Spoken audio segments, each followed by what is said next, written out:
অনেকদিন ধরে ভাবছি নখগুলো একটু নেল পালিশ করবো। নখগুলো সেই কবে কেটেছি, বড় হচ্ছে না বলে আর নেল পালিশও পরা হচ্ছে না। আমি কিন্তু আমার সব নেল পালিশ ফ্রিজে রাখি। আমার কাছে নেল পালিশের অনেক কালেকশন আছে, কারণ আমার ওয়াও! নেল পালিশ পরতে খুব ভালো লাগে।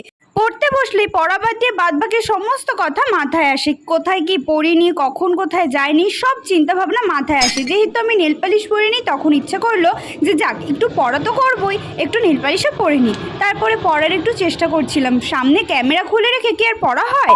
যাই হোক, পরে মনে পড়লো আমার তো খিদে পেয়েছে। এই একটা স্মুদি ছিল, চকলেট, ভীষণ ভালো খেতে। তাই ভাবলাম খেয়ে নিই, অনেকদিন ধরে ফ্রিজে ছিল, খাওয়াই হচ্ছিল না। তারপরে একটু স্মুদি খেয়ে নিলাম। পড়া তো আর হলো না, নেল পালিশ পরে স্মুদি খেয়ে সময় হয়ে গেল। তারপর খেয়ে দিয়ে আমি ঘুমিয়ে পড়লাম, যেহেতু নাইট আছে।